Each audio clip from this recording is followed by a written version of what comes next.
Next week we start a new series. If you want to read along with us, you can see in your bulletin there's a list of all the different passages. We're going to be studying the book of Nehemiah. He's actually the second shortest man in the Bible. Did you know that? His name is Nehemiah. Oh.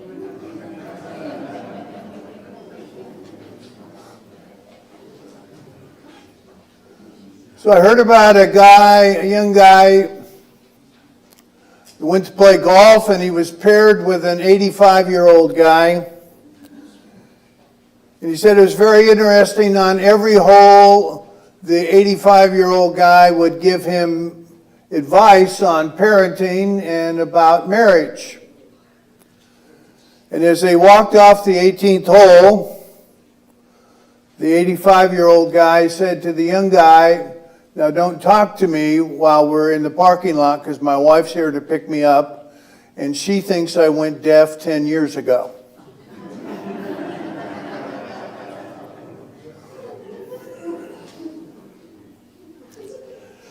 If you want parenting advice or marriage advice, there's a lot of people that will freely give it to you. In fact, I'm just amazed by the number of single people in my life that I have met that are telling people how to raise their children, but haven't got a clue because they've never had a child. But that's another story for another day.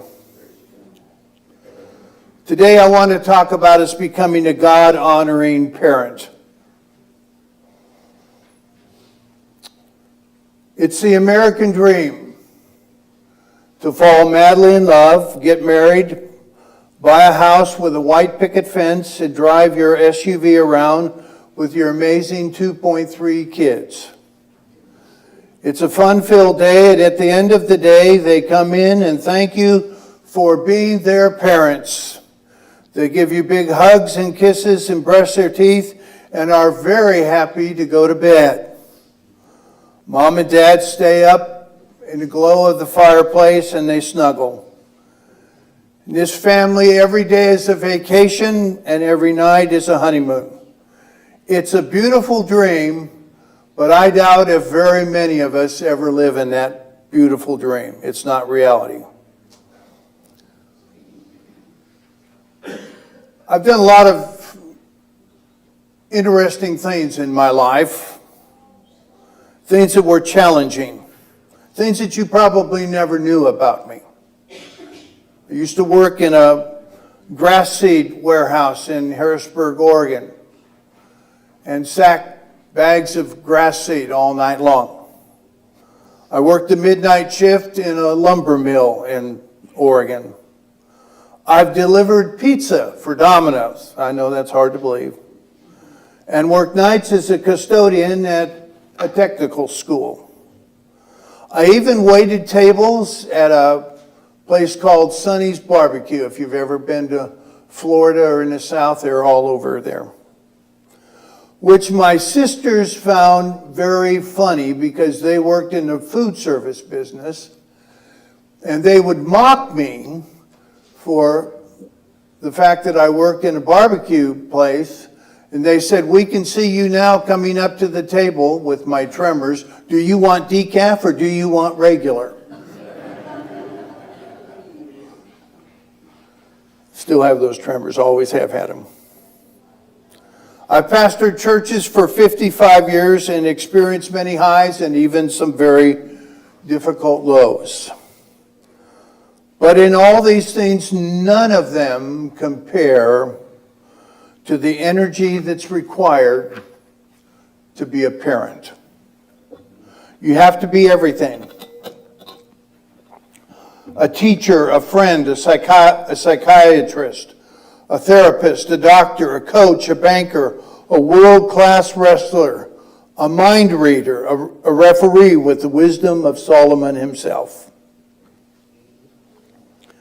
Now, when it comes to parenting, we have a lot of confusion because many of us are not sure what a healthy family looks like.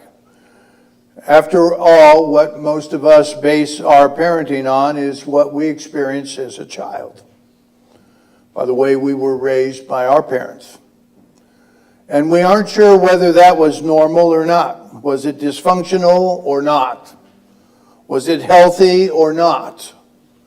We all bring our family of origin into our family. All the baggage, all the attributes, all the good, all the bad. But here is what I know. There are no perfect families. We are like the plaque that says, nothing are perfect. If you're an English major, you understand what that's all about. So a mother of 8 was asked, would you do it all over again? She said, absolutely I would. I just would do it with 8 different children.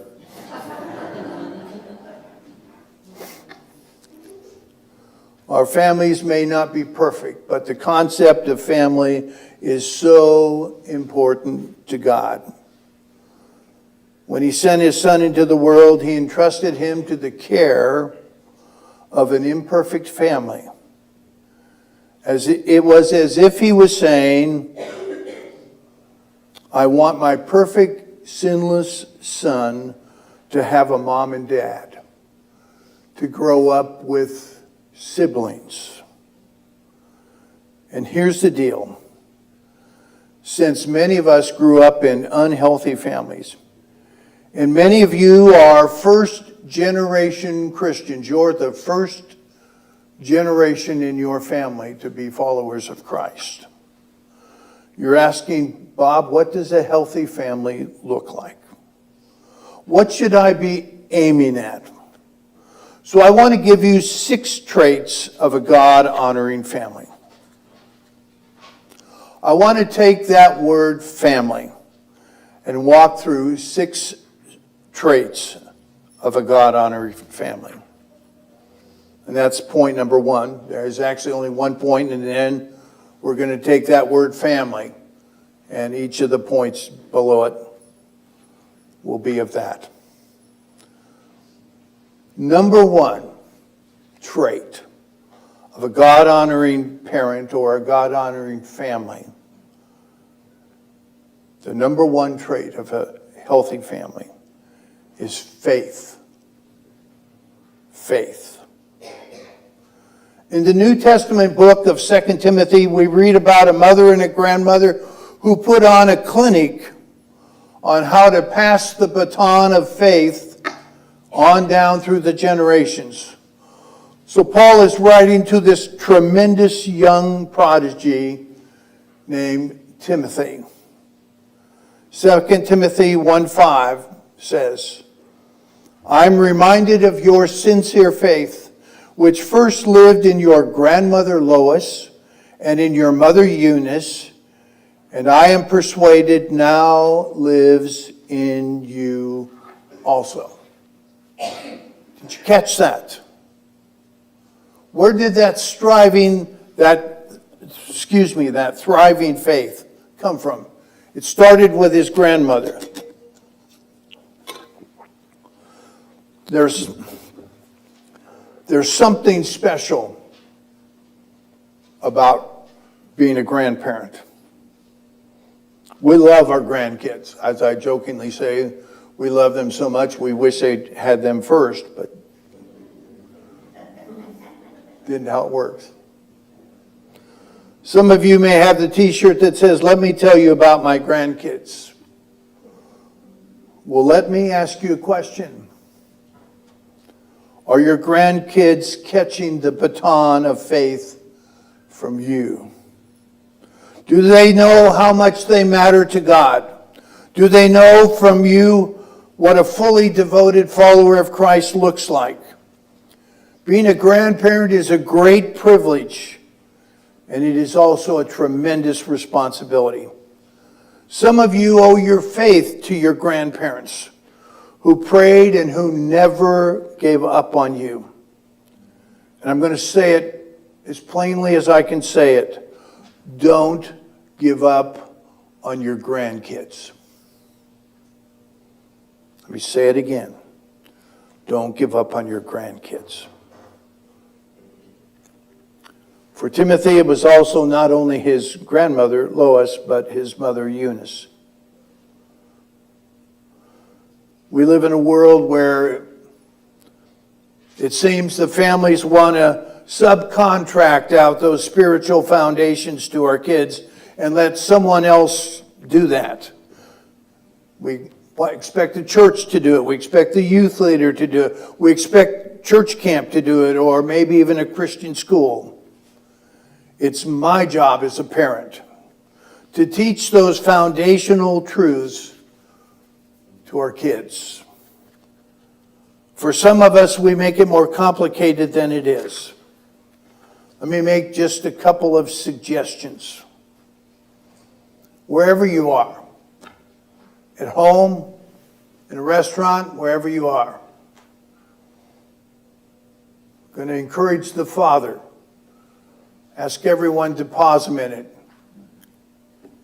Hold hands. Give a short prayer. It instills in those kids that these are sacred times. Second suggestion, I want to make sure that you partner up your children with our youth ministry and with our children's ministry. As you can see, it's growing. It's getting bigger. We love it.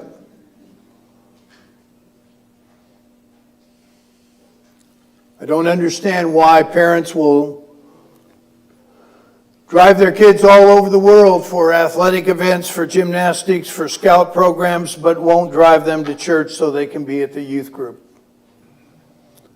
or to the children's program. In the Old Testament, there was this wonderful guy named Joshua who kind of got what God exactly wanted. He was talking to all of the leaders at one time. He says, you have to choose for yourself who you will serve. You have to choose whether you're going to serve God and make him the center of your family, or you're going to choose something else. Then we find in Joshua 24, verse 15, these words.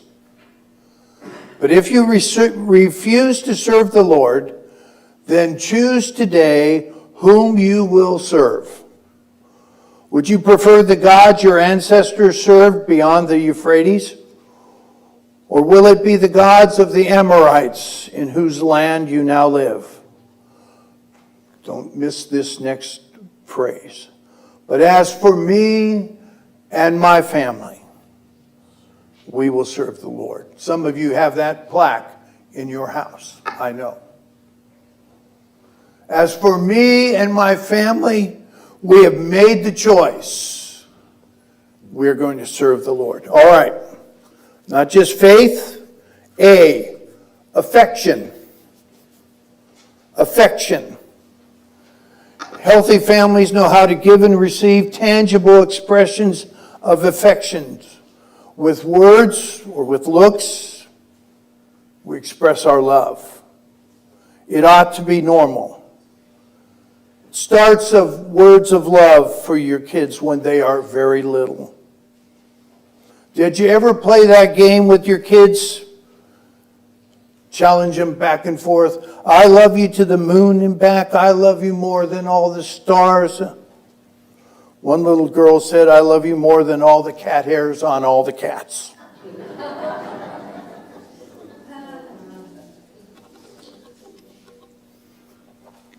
What are you telling your kids? Jesus was baptized. Matthew 3 records his baptism. Listen to these words from God about his son. Matthew 3:17. A voice from heaven said, this is my son whom I love. With him I am well pleased. What a sense of security that must have been for Jesus. As he was just about to launch his ministry, to know that his Father loved him, that he thought he was well pleased with his son. Because the passage that the ladies read in the children's story today, that's the only verse in Scripture, Luke 2:52, the only verse in Scripture that says anything about Jesus from the time he was 12 to the time he was 30. We know nothing else but that one verse. But God loved his son. And he wanted him to know that he was well pleased. Listen, parents, your words to your kids are going to be replayed 1,000 times every day in their minds. Make sure they know that they are loved unconditionally by you. You can face a lot of pain and a lot of disappointment when you know you're loved unconditionally by your parents. I know some of you are saying, but Bob, I wasn't raised in that kind of a family. My parents didn't speak kind words to me. In fact, I have scars from the words that my parents spoke at me. I just want to tell you, God can help you heal through all of that.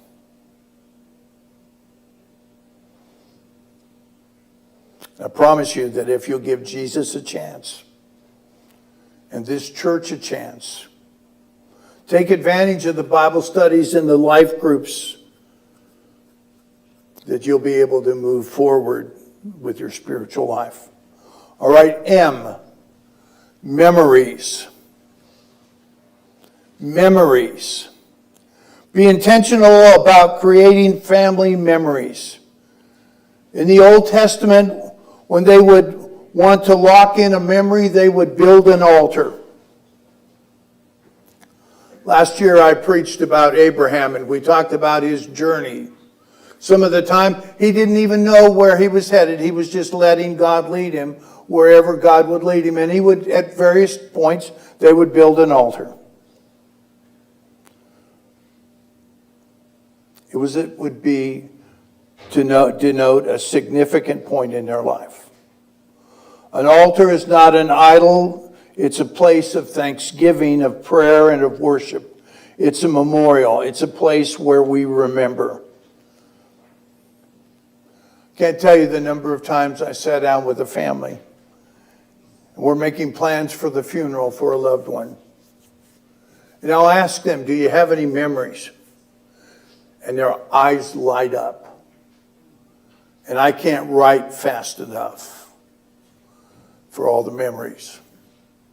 In fact, I will tell you, there have been times when I've even asked Karen to come in and take notes because their stories are just going on and on and on and on and on.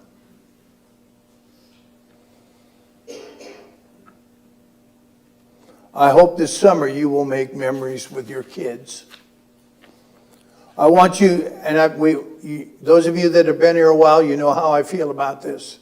This is a grace-free church in the area of vacation time.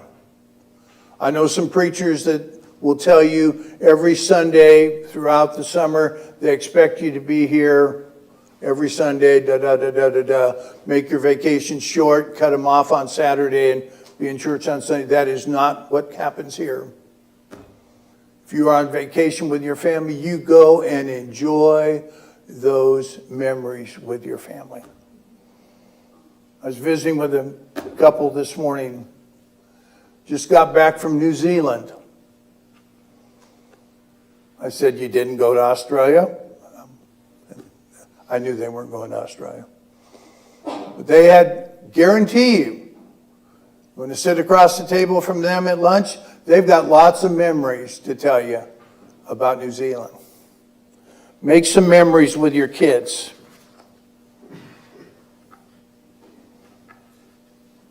Carry those memories throughout your life.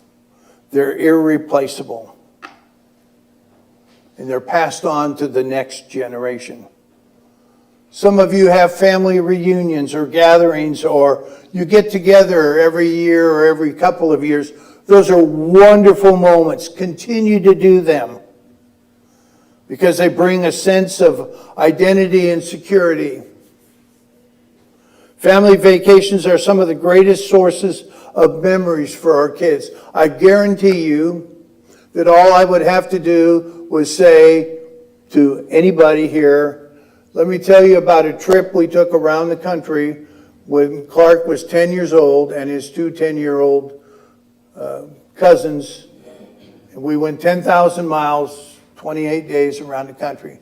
I guarantee you, Clark's got a few memories.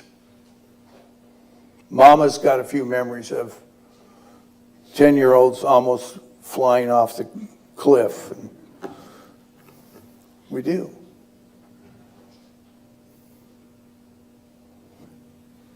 Doesn't have to be extravagant. Your trips don't have to be extravagant. Pitch a tent in the backyard. Roast some marshmallows in the fire pit. Spend some time making memories with your family. All right, inclinations. Inclinations. God-honoring families celebrate the unique inclination of each of their children. Every person in a family is uniquely made by God with different gifts and talents, different passions, different inclinations. You would think, with my 5 brothers and sisters, that all of us would love sports like I like sports. No. I am the only one that likes sports. Some of them could not even tell you when the Super Bowl was, who was playing in it, or anything about any sport. They could care less about it. They weren't wired with that sports nut mentality. Both my brothers were career Navy men. Both of them grew up absolutely no interest in sports. We went to Florida in 1994. We were visiting my youngest brother, who's now deceased. And he was so excited. He said, Bob, he said, you're going to love it here? You're going to love it? We got the Jaguars coming to town in I'm the only Jaguar fan in the entire state of Kansas. I'm convinced of it. He said, we got the Jaguars here, we got the Gators, and we got the Semolies. I said, the Semolies? I said, you mean the Seminoles? He said, yeah, we got them too. Now, that's how uninformed he is about sports. All my family's tall and slender. I told you a couple of months ago about this brother that I just mentioned. When he went into the Navy, he was 6'5", weighed 127 pounds, had to sign a waiver with the Navy that if he got blown off the ship, that the family wouldn't sue him. Tall, skinny. I got the fat gene, folks. We have the same parents who realized every one of us was going to be different and unique, and they encouraged each one of us to be ourselves and to celebrate the uniqueness of each other. Proverbs 22:6 says, start children off in the way they should go, and even when they are old, they will not turn from it.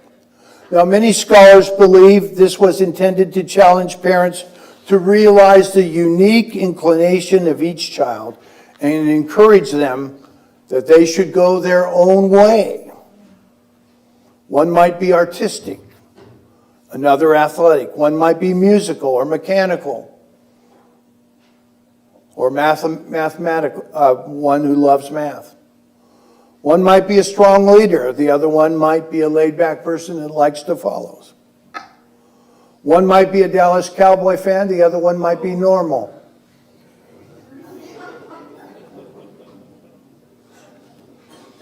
Just alienated all of the Dallas Cowboy fans.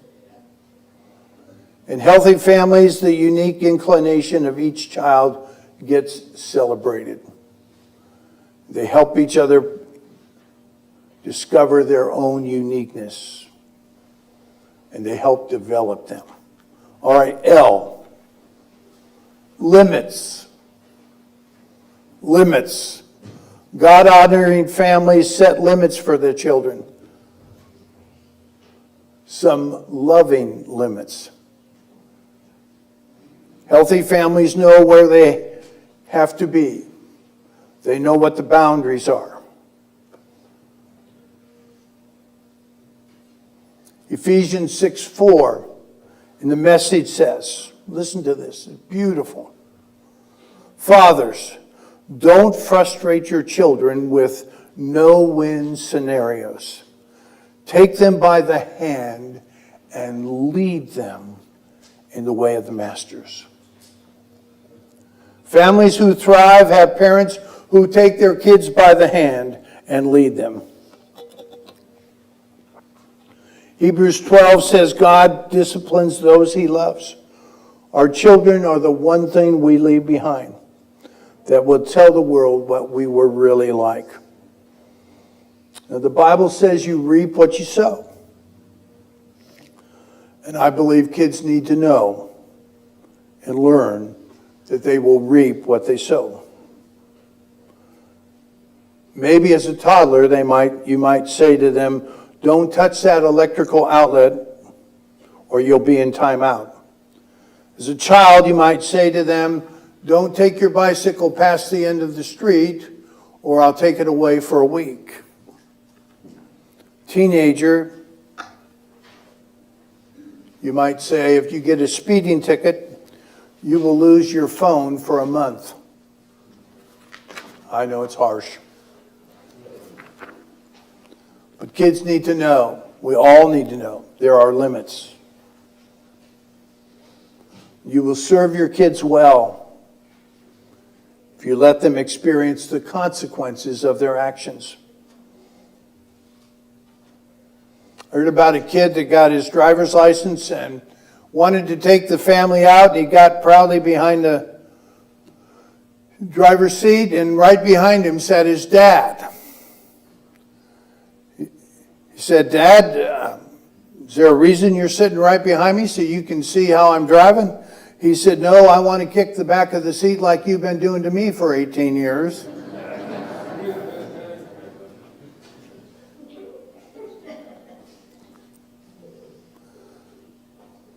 Not only do we remind them of the consequences, you reward them when they make good choices and give them more responsibility.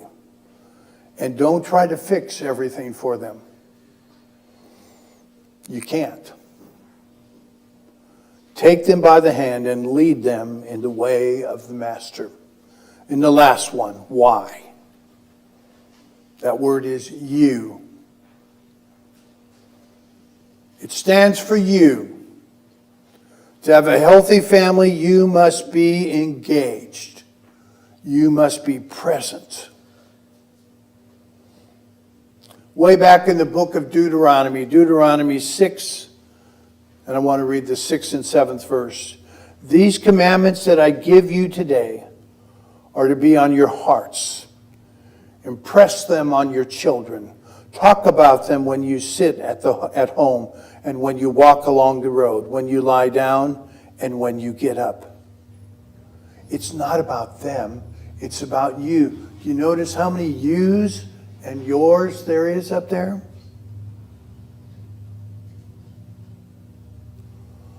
One of the things that I can see as a big threat to our families as we become so busy and busy and busy and busy and busy is we become overcommitted. Not only do we become overcommitted, we get our children overcommitted.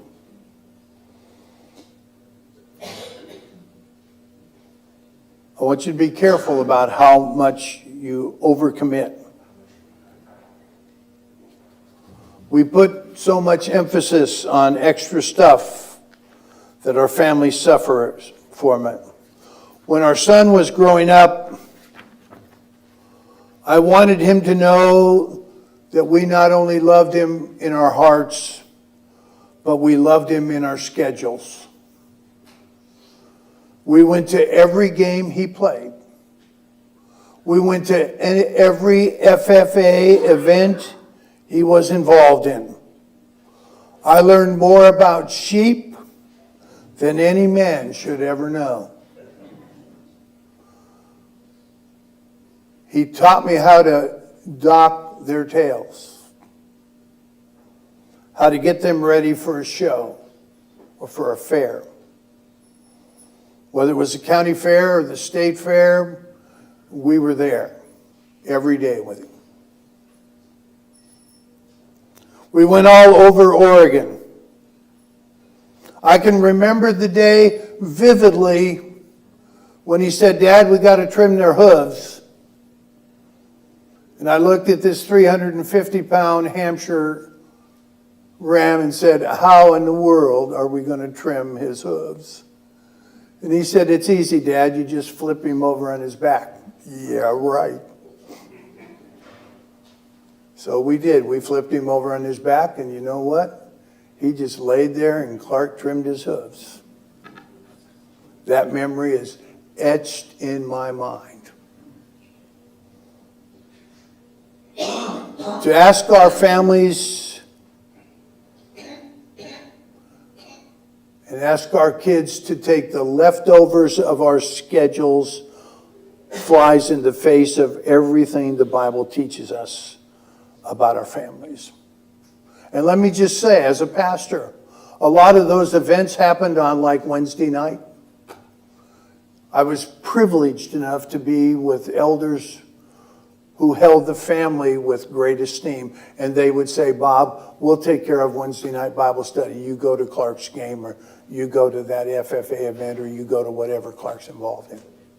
And same policy here. We tell Lacey, "You go to your kids' program." We tell our parents, "Go to your kids' programs."